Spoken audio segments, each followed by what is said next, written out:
بيبدأ الفيلم بشخص اسمه أوين بيشتغل مدير لبنك، وبيكون أوين موجود في بيته بيراجع ترتيبات الفرح بتاعه مع خطيبته باركر واللي بتشتغل مدربة يوجا، وبيكون فاضل أسبوع واحد بس على جوازهم. وبيعرف أوين من باركر إن أبوها وأمها يحضروا الفرح، لكن أوين بيتفاجئ إن باركر مستغربة من ظهور أبوها وأمها المفاجئ، وده لأن هما بقالهم سنين كتيرة جدا ما بيسألوش عنها خالص. وتاني يوم أوين بيكون في بيته ولسه راجع من شغله، وبيكون في قمة السعادة وبيغني وهو بيحط الطلبات في المطبخ، وبيظهر من وراه بيلي أبو باركر وأمها ليلى، وبتقرب ليلى من أوين لكنه بيحس بيها وبيهجم عليها، لكن ليلى بتضربه وبتوقعه على الأرض. وبيكون أوين فاكر انهم حرامية فبيترجاهم ما يقتلوهوش، لكن بيلي بيهديه وبيعرفه ان هو يبقى ابو باركر. فبيسألهم أوين هم دخلوا البيت ازاي، فبيقولوا له ان باب البيت ما كانش مقفول بالقفل. وفي اللحظة دي بترجع باركر من شغلها وبتتفاجئ ان ابوها وامها جم بدري عن ميعادهم. وتاني يوم بيكون أوين في المطبخ ومبسوط وبيغني زي عوايده، وبيجي بيلي وليلى وبيعرف أوين منهم ان باركر صحيت بدري وراحت شغلها. فبيقول لهم أوين ان هو محضر لهم فسحة جميلة هتعجبهم جدا، لكن بيلي بيطلب منه ان هو يسيب لهم نفسه خالص وهما يخرجوا خروجه مش هينساها طول عمره. وبيجي الليل وبيكون بيلي وليلى مع أوين في الكافيه وبيفضلوا يشربوا كتير جدا، وفجأة بتظهر واحدة اسمها ريهان وبيشوفها بيلي وبيروح يقعد معاها، وبنعرف ان ريهان دي تبقى زعيمة عصابة إجرامية، وبيبان ان بيلي وريهان يعرفوا بعض كويس جدا. وبتستغرب ريهان من وجود أوين هنا، لكن بيلي بيخبي عليها ان هو يبقى خطيب بنته، وبيقول لها ان هو صديق للعيلة. وفي الوقت ده أوين بيكون سكران وبيتصرف تصرفات طفولية جدا، فبتتكلم ليلى معاه علشان تحافظ على شكلهم قدام الناس. وتاني يوم أوين بيروح البنك وبيحكي للموظفين على اليوم اللي هو قضى امبارح مع حماه وحماته،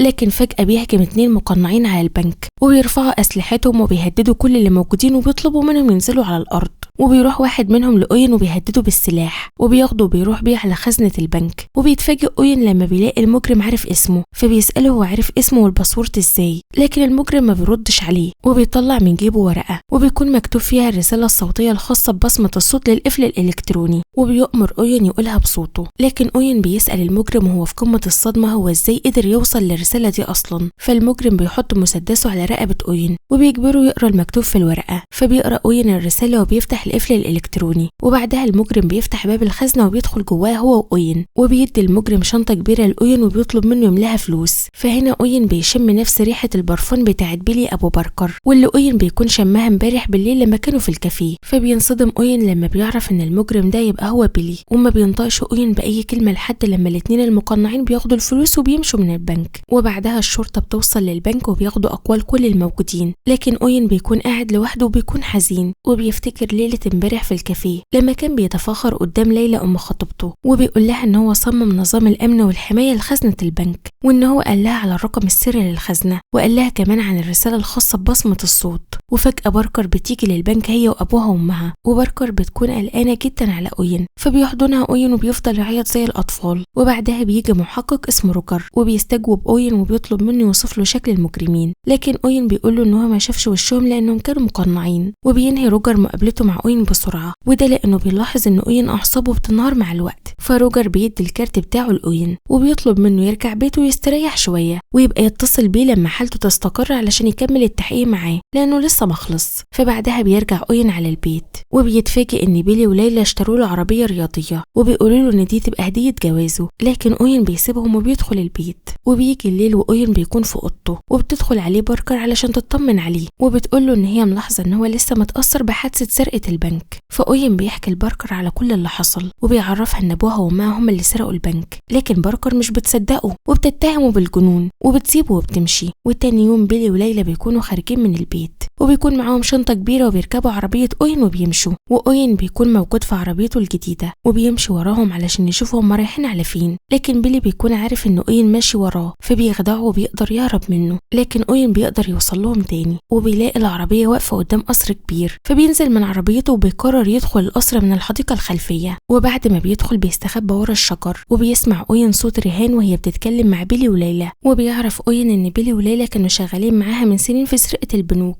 وإن ريهان هي اللي كانت بتختار لهم البنوك اللي هم هيسرقوها، وبيلي وليلى هم اللي بينفذوا. لكن بيلي وليلى اكتشفوا إن ريهان بقت طماعة وكشعة، علشان كده في آخر عملية أخدوا الفلوس اللي هم سرقوها وهربوا بيها. وبيعرف أوين إن بيلي وليلى سرقوا البنك اللي هو بيشتغل فيه فعلا علشان يردوا الفلوس اللي هم سرقوها زمان لريهان، وده لأنهم عرفوا إن ريهان اكتشفت إن ليهم بنت اسمها باركر وقدرت توصل لها وهددتهم إن هم لو ما رجعوش الفلوس هتقتلها. لكن بيلي وليلى بيتفاجئوا إن ريهان بتطلب منهم 5 مليون دولار كمان كتعويض عن تأخير سداد للمبلغ، وبتهددهم ريهان إن هم لو ما دفعوش الفلوس قبل ميعاد فرح بنتهم هتقتلها. فهنا أوين بيترعب من اللي هو بيسمعه، وبيقرر يروح يدور على باركر علشان يعرفها باللي بيحصل ويحاول يحميها. لكن أوين وهو في السكة بيلاقي المحقق روجر ماشي وراه بعربيته وبيطلب منه يقف، وبيتفاجئ إن هو بيكون شاكك إن هو شريك للمجرمين في حادثة سرقة البنك، وبيطلب منه إن هو يفتح شنطة عربيته علشان يفتشها. فبيفتح أوين شنطة العربية بكل ثقة، لكنه بينصدم لما بيكتشف إن روجر لقى في الشنطة حاجات من اللي بيستخدموها المجرمين في سرقة البنوك. فبيقبض روجر على أوين وبياخده معاه على اسم الشرطة. فهناك أوين بيقول لروجر إن حماه وحماته هم اللي نفذوا عملية السرقة، لكن هو ما عندوش دليل يثبت كلامه. فروجر بيتفق مع أوين إن هو يحط جهاز تصنت في هدومه علشان يحاول يسجل اعتراف لبيلي وليلى بسرقتهم للبنك، وبكده يقدر يثبت براءته من التهمة. وتاني يوم أوين بيكون مع باركر وأبوها وأمها في محل الحلويات علشان يختاروا سوا التورته بتاعه الفرح. وبيحاول أوين ان هو يتكلم مع باركر على انفراد علشان يعرفها باللي حصل. وبيكون روجر قاعد في عربيته قدام المحل، وروجر بيسمع من خلال جهاز التصنت كل اللي بيدور جوه محل الحلويات. وفجأة بتهجم ريهان ورجالتها على المحل وبتخطف باركر تحت تهديد السلاح. وبتقول ريهان لبيلي وليلى ان هي غيرت اتفاقها وقررت ان هي تحتفظ بباركر كرهينة عندها لحد ما يسددوا الفلوس. لكن روجر بيكون سامح كل حاجة من خلال جهاز التصنت، فبيرفع سلاحه على 2 من رجالة ريهان بيكونوا واقفين قدام المحل وبيطلب منهم يسلموا نفسهم. لكن رجالة ريهان بيفتحوا النار عليه، فبياخد روجر ستر بسرعة لأن ضرب النار شديد جدا. وجوه المحل بيهجم بيلي وليلى على رجالة ريهان وبيدور بينهم ضرب نار، لكن بيلي وليلى بيقدروا يقتلوا رجالة ريهان وبيسيطروا على الموقف. وفي اللحظة دي ريهان بتاخد باركر وبتخرج من الباب الخلفي للمحل، وبعدها بيجي روجر وبيطلب من بيلي وليلى ان هم يسلموا نفسهم. لكن بيلي بيوقع روجر على الأرض وبياخد عربية أوين وبيهرب بيها هو وليلى، وبيشوفهم أوين وبيجري وراهم وبيركب معاهم العربية. وبعدها بيوصل بيلي المكان بعيد وبينزلوا كلهم من العربية، وأوين بيتهمهم ان هم بوظوا حياة بنتهم باركر. فبيلي بيقول له أوين ان سبب اختفائهم طول السنين اللي فاتت دي وعدم اتصالهم ببنتهم علشان يوفروا لها الحماية. فبيقول لهم ان هو عارف باللي حصل بينهم وبين ريهان وان هو هيساعدهم علشان يسددوا المبلغ وينقذوا باركر. وبعدها أوين بياخدهم على الكوخ بتاعه اللي في الغابة، وهناك أوين بيقول لهم ان هو هيساعدهم في سرقة بنك من البنكين اللي موجودين في المدينة، وان اول بنك اسمه بنك أطلس، وده بنك كبير واقتحامه ومحاولة سرقته شيء مستحيل لان مديرة البنك اللي اسمها فيبي عاملة أنظمة حماية وأمان قوية جدا على البنك ده. وعلشان كده أوين بيختار البنك التاني اللي اسمه بنك الاتحاد، وبيقول لهم ان هو اختار البنك ده تحديدا لان مدير البنك اللي اسمه ميلين شخص كسول، وده لانه ورث البنك ده اصلا عن ابوه وما عندوش اي احساس بالمسؤوليه، لدرجه ان ميلين بيخلي عربيه واحده تجمع الفلوس من فروع البنك الثلاثه، وان هم ممكن يسرقوا الفلوس بعد ما العربيه تستلم الفلوس من الفروع الثلاثه. فبيقتنع بيلي وليلى بكلامه وبيقرروا انهم يسرقوا البنك ده. لكن أوين بيطلب منهم ان هو يشارك معاهم وبيطلب منهم يدوله مسدس، فبيديله بيلي مسدس ميه وبيقول له ان ده هيكون مناسب ليه. وتاني يوم أوين بيكون متنكر في هيئة شخصية كرتونية وبيدخل البنك، وبتكون ليلى جوه البنك متنكرة في هيئة واحدة ست شعرها اسود قصير. اما بيلي فبيكون مستنيهم بره البنك ومتنكر في هيئة عامل نظافة. فبتوصل عربية نقل الفلوس وبتقف قدام البنك، واول ما بيوصل فرد الامن للخزنة بيدخل جواها مع موظف البنك وبيقفلوا باب الخزنة عليهم. وفي اللحظة دي بتطلع ليلى المسدس وبتضرب نار، وكل اللي موجودين في البنك بيترعبوا وبينزلوا على الارض.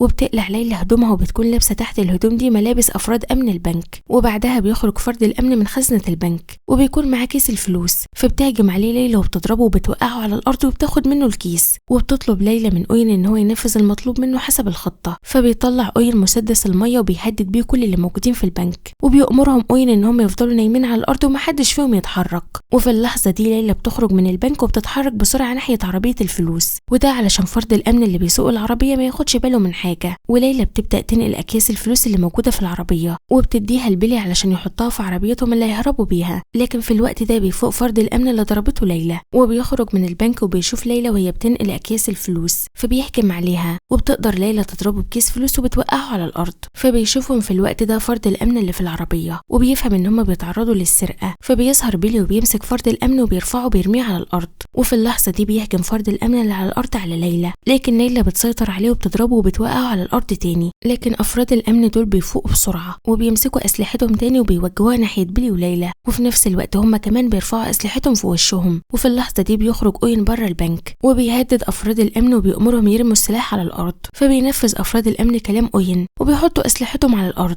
لكنهم بيكتشفوا إن المسدس اللي مع أوين مسدس مية، فبيمسكوا أسلحتهم تاني وبيهجموا عليهم. وبيتحرك بيلي وليلى وأوين بسرعة وكل واحد منهم بياخد ساتر من ضرب النار، وبيقدر أوين إن هو يوصل لعربية الفلوس وبيركبها وبيسوقها ناحية بيلي وليلى، فبيركبوا معاه في العربية وبيهرب بيهم بسرعة من المكان. وبيخبط في عربية ماشية في الشارع وعربية الفلوس بتفقد توازنها وأكياس الفلوس بتتفتح وبتطير من جواها الفلوس في الهواء، لكن أوين بيسيطر على العربية تاني. وفي اللحظة دي بتظهر عربيات الشرطة على الطريق وبتدور مطاردة عنيفة بين أوين وعربيات الشرطة لحد ما أوين بيدخل بالعربية في منطقة المقابر. وبيفضل أوين ماشي بالعربية بأقصى سرعته وعربيات الشرطة وراه بتتقلب واحدة ورا التانية وبتنتهي المطاردة وبيقدر أوين يهرب بالعربية. لكن بيلي وليلى بيكونوا محبطين جدا، وده لأن كل الفلوس اللي كانت في العربية طارت في الهواء. فأوين بيطمنهم وبيقول لهم إن هو عنده خطة بديلة، وبعدها بيوصلوا عند البحيرة وبيتخلصوا من عربية الفلوس. وهناك أوين بيشرح لبيلي وليلى خطته. وتاني يوم بيكون أوين في بنك أطلس وبيقابل فيبي مديرة البنك وبيمثل عليها إن هو محبط جدا، وده لأن أنظمة الحماية اللي هو صممها لخزنة البنك اللي هو بيشتغل فيه فشلت، وبيطلب منها تساعده وتعلمه إزاي يعمل نظام حماية قوي زي اللي في البنك عندها. فبتفضل فيبي تتباهى وتتفاخر بنظام الحماية اللي هي صممته، وبتاخد أوين معاها علشان توري له مستويات الأمان اللي موجودة في خزنة الفلوس. فبيبتسم أوين ابتسامة خبيثة لأن خطته بتنجح. وبيوصلوا عند الخزنة وفيبي بتشرح لأوين كل وسائل الحماية والأمان اللي هي صممتها. وبعد ما بتفتح الخزنة أوين بيدي إشارة لبيلي وليلى علشان يبدأوا الهجوم. فبينزل بيلي وليلى من عربيتهم اللي واقفة قدام البنك وبيدخلوا البنك وبيتخلصوا من كل أفراد الأمن، وبعدها بيرفعوا أسلحتهم وبيهددوا كل اللي موجودين وبيأمروهم ينزلوا على الأرض